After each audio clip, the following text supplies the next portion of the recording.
Hi నమస్తే మీ అందరికీ ఎన్నో ఆధ్యాత్మిక విషయాలను చేరవేస్తున్న పిరమిడ్ మాస్టర్ ప్రకాష్ యూట్యూబ్ ఛానల్ను లైక్ చేయండి, సబ్స్క్రైబ్ చేయండి, షేర్ చేయండి. థ్యాంక్ హాయ్ అందరికీ నమస్కారం అండి. మనం ఇప్పుడు మహా అవతరణ పుస్తకం ఆడియో వింటున్నాం. ఇప్పుడు వినబోతున్న పాఠం 9వ పాఠం, నూతన ప్రపంచంలో నివాస గృహాలు. మానవాళికి తగిన రీతిలో ఉండే చక్కని నివాస గృహం ఒక అవసరం. ప్రస్తుత ప్రపంచంలో మిగిలిన అన్నింటిలాగానే నివాస గృహాల విషయంలోనూ తీవ్రమైన వ్యత్యాసం ఉంది. 10 గదులతో కూడిన ఒక పెద్ద భవంతిలో 2 వ్యక్తులు నివాసిస్తూ ఆ గదుల్లో కనీసం 8 గదులు సాధారణంగా ఉపయోగంలో లేకుండానే ఉండగా 10 మంది సభ్యులున్న మరో కుటుంబం 1 లేదా 2 గదులు ఉన్న ఒక గుడిసెలో జీవిస్తూ ఉండవచ్చు. నూతన ప్రపంచంలో ఈ ధ్రువాభిముఖత మాయమైపోతుంది. నివాస గృహం నిశ్చయంగానే ఎప్పటికీ ఒక ఆవశ్యకతగానే పరిగణించబడుతుంది. కానీ అది కేవలం సౌకర్యవంతంగా జీవించడానికి మాత్రమే తప్ప మీరు ఇతరుల కన్నా ఎంతో మెరుగైన స్థితిలో ఉన్నారు అనేది ప్రదర్శించడానికి కాదు. నూతన ప్రపంచంలో పోటీతత్వపు ఆలోచన ధోరణి అనే భావన సమస్తం ఇక ఉనికిలో ఉండదు. గ్రామీణ జీవనమా లేక నగర నివాసమా? మనం ఈనాటి పరిసర వాతావరణాన్ని పరిశీలించి చూస్తే కనుక పెద్ద నగరాల్లో జీవించే వాళ్ళల్లో అధిక శాతం ప్రజలు కేవలం తమ ఉద్యోగాలు అక్కడ ఉన్న కారణంగానే అక్కడ నివసిస్తున్నారు. నగరాల్లో అందుబాటులో ఉన్న సౌకర్యాలనే కలిగి ఉండి మరింత మెరుగైన పల్లెసీమల వాతావరణంలో జీవించగలిగే అవకాశం వాళ్లకు ఉంటే కనుక వాళ్లలో చాలామంది నగర వాతావరణం నుంచి బయటపడడానికే ప్రాధాన్యత ఇస్తారు. నిజంగానే మహానగరాలు క్రమక్రమంగా అంతరించిపోతాయి లేదా చాలా చిన్న నగరాలుగా మారిపోతాయి. ఎందుకంటే ఇంకా ఎక్కువ మంది ప్రజలు ప్రణాళికాబద్ధంగా నిర్మించబడి అంతటా వ్యాపించి ఉన్న రవాణా వ్యవస్థలతో సరైన విధంగా అనుసంధానించబడి మహానగరాల్లో ఉన్న విధంగానే ఉద్యోగ అవకాశాలను అందించే నూతన పట్టణాలకు తరలి వెళ్ళిపోవడానికే ప్రాధాన్యత ఇస్తారు. ప్రతి ఒక్కరూ కూడా ఎక్కడ జీవించాలి అనేది ఎంపిక చేసుకోగలగడమే కాకుండా వాళ్ళు కోరుకున్నప్పుడు ఒక ప్రాంతం నుంచి మరో ప్రాంతానికి మకాం మార్చగలుగుతారు. ఎందుకంటే నివాస గృహాలు మరియు ఉద్యోగాలు రెండూ సంసిద్ధంగా అందుబాటులో ఉంటాయి. ప్రకృతికి దగ్గరగా జీవించడానికి ప్రాధాన్యత ఇచ్చేవాళ్ళు, అంటే మొక్కలు లేదా వ్యవసాయానికి సంబంధించిన పనిని ఎంచుకునేవాళ్ళు పల్లె వాతావరణంలో జీవించవచ్చు. ఇతరులు మరింత నగర వాతావరణాన్ని ఎంపిక చేసుకోవచ్చు. ప్రణాళికాబద్ధంగా ఏర్పాటు చేసిన నగర వాతావరణంలో అన్ని సౌకర్యాలు నడిచి వెళ్ళగలిగే అంత దూరంలోనే అందుబాటులో ఉంటాయి. ఎవరైనా చక్కని కాఫీ అంగడులకు, రెస్టారెంట్లకు, థియేటర్లకు, వాణిజ్య కేంద్రాలకు హాయిగా నడిచి వెళ్ళిపోవచ్చు.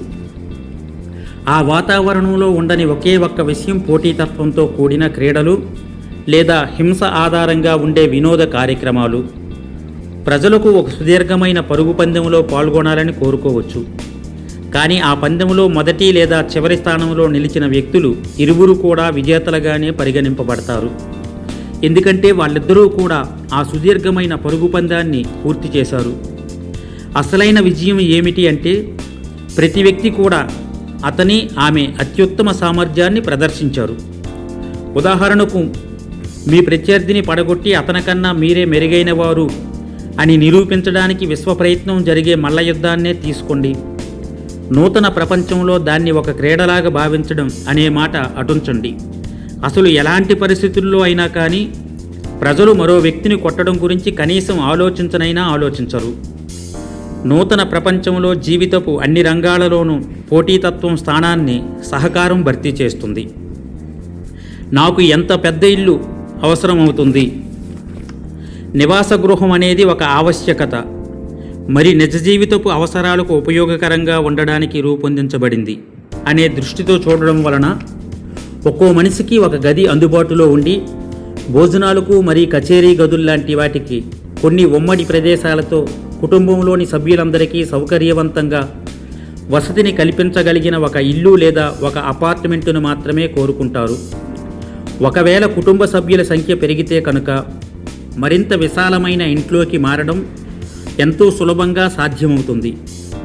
అలాగే ఒకవేళ పిల్లలు పెద్దవాళ్ళై వెళ్ళిపోయి కుటుంబ సభ్యుల సంఖ్య తగ్గిపోతే కనుక ప్రజలు మరింత చిన్న ఇంట్లోకి మారడాన్ని ఎంపిక చేసుకోవచ్చు. ఒక అతిపెద్ద ఇంటిని కలిగి ఉండడం అనేది వనరులను వృధా చేయడంగానే పరిగణించబడుతుంది. ఎవరూ కూడా వృధాపరులుగా కనిపించడాన్ని ఇష్టపడరు. ప్రస్తుతం మనం చేస్తున్నట్టు పెద్ద పెద్ద ఇల్లు ఉన్నవారిని అబ్బురంగా చూడడానికి బదులు వాళ్ళు అవసరానికి మించి పెద్ద పెద్ద ఇల్లు ఉన్నవారిని ప్రజలు తిరస్కార భావంతో చూస్తారు. మీకు అవసరమైన దానికన్నా ఎక్కువ తీసుకోవడం అత్యాశగా పరిగణించబడుతుంది. నూతన ప్రపంచంలో ఎవరూ కూడా అత్యాశపరులుగా కనిపించాలని అనుకోరు. నివాస గృహాల కొరత ఉండదు. ప్రణాళిక ప్రక్రియ నిరంతరం సమీక్షించబడుతూ ఉండి ప్రతి ఒక్కరూ సమీక్ష జరపగలిగేలా అందుబాటులో ఉండడం వలన ఉన్న ప్రజల కన్నా ఎక్కువ సంఖ్యలో గృహాలు అందుబాటులో ఉండడం సాధ్యమవుతుంది. ఖాళీ ఇళ్ల జాబితా ప్రభావాన్ని చూపేంత దిగువ స్థాయికి పడిపోగానే ఖాళీ ప్రదేశం అందుబాటులో లేకుండా పోయే ముందే మరిన్ని నివాస గృహాల నిర్మాణం జరిగిపోతుంది. నాకు అవసరమైన ఇంటిని కొనగలిగే ఆర్థిక స్తోమత నాకు లేకపోతే కనుక పరిస్థితి ఏమిటి? నూతన ప్రపంచంలో ఈ ప్రశ్న ఎన్నడూ ఉత్పన్నమవ్వదు. అన్ని నివాస గృహాల యాజమాన్యం ప్రజాసంఘం చేతిలో ఉంటుంది. మరి ప్రతి ఒక్కరూ కూడా అద్దెకే ఉంటారు. గృహాల నిర్వహణ సేవను కూడా ప్రజాసంఘమే అందిస్తుంది. ప్రతి ప్రదేశాన్ని ఎప్పుడూ చక్కగా పరిశుభ్రంగా ఉంచడం జరుగుతుంది. అద్దె చెల్లించడానికి మరి జీవనానికి అవసరమైన ఇతర ఖర్చులన్నింటినీ భరించగలిగేలా అందరికీ తగినన్ని వనరులు లేదా డబ్బు సదా సమకూర్చడం జరుగుతుంది. చాలా ఇళ్లలో భారీ గృహోపకరణాలు చాలా వరకు సమకూర్చి ఉంటాయి. అందువలన ఒక ప్రాంతం నుంచి మరో ప్రాంతానికి మకాం మార్చడం సులభమవుతుంది.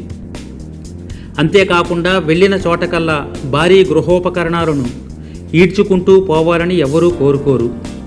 ప్రజలు గృహోపకరణాలను కూడా ఉపయోగకరంగా ఉండడానికి రూపొందించిన మరో వస్తువుగానే భావిస్తారు. అవి సౌకర్యవంతంగా ఉండాల్సిన అవసరం ఉంది. కానీ వాళ్ళు దాని పట్ల అనురాగంతో ఉండరు. అది ఒక హోటల్ గదిలోని గృహోపకరణం లాంటిదే. మీరు చక్కని గృహోపకరణాలనే కోరుకుంటారు. కానీ మీరు మరో హోటల్కి వెళ్ళిపోతున్నప్పుడు మీరు వాటి గురించి ఏమాత్రం పట్టించుకోరు. అక్కడ వేరే గృహోపకరణాలు ఉంటాయని మీకు తెలుసు. ప్రాపంచిక వస్తువులను పోగు చేసుకొని వాటి బంధాలలో చిక్కుకొని పడి ఉండడం కన్నా ప్రజలు ఇతరులతో సంబంధ బాంధవ్యాలను కలిగి ఉండడానికే ఎక్కువ ఆసక్తి చూపుతారు. పైపైన చూస్తే ఇది చాలా వరకు పురాతన సోవియట్ కమ్యూనిస్ట్ వ్యవస్థలాగా అనిపించవచ్చు. కానీ ఇది అలాంటిది కాదు.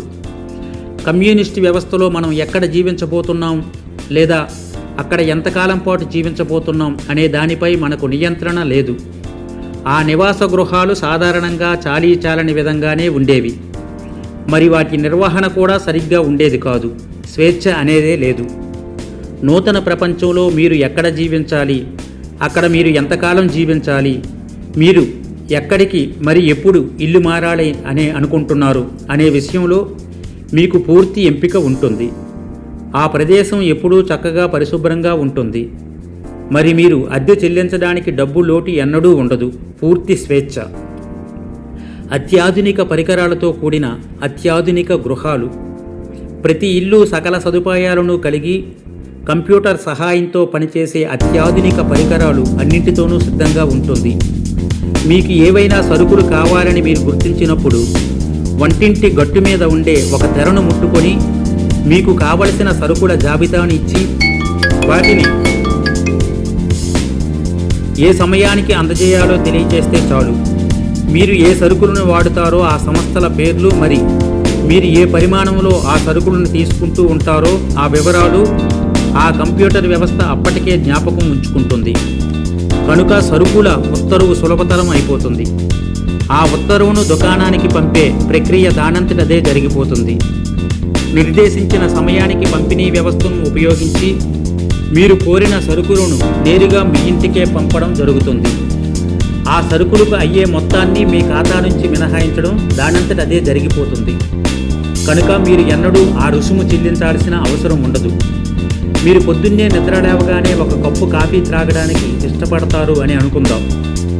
సరైన సమయంలో తాజాగా ఒక కప్పు కాఫీ కలిపి మిమ్మల్ని నిద్ర లేపడానికి అలారం మ్రోగించి సరైన పాలల్లో చక్కెర లేదా పాలు కలిపిన ఒక కప్పు చక్కని కాఫీని మీకోసం సిద్ధం చేసేలా కాఫీ తయారు చేసే యంత్రం తగిన సూచనలతో రూపొందించబడి ఉంటుంది. సేవ మరియు సౌలభ్యాల కోసం ఇలాంటివి అందుబాటులో ఉంటే ఎలా ఉంటుంది?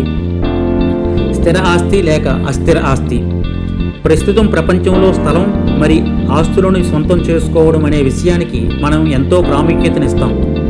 స్థలం అనేది ఎప్పటికీ నిలిచి ఉంటుంది అనే వాస్తవాన్ని ఆధారం చేసుకుని మనం దాన్ని స్థిరాస్తి అని అంటాం. కానీ దాని విషయంలో అంత స్థిరమైనది ఏముంది? మీరు దాన్ని పోగొట్టుకోవడానికి 1001 మార్గాలు ఉన్నాయి. మీరు దాన్ని ఎలా పోగొట్టుకున్నారు అనేది ముఖ్యం కాదు. ఒకసారి మీరు దాన్ని కోల్పోతే కాస్త అస్థిరమైపోతుంది.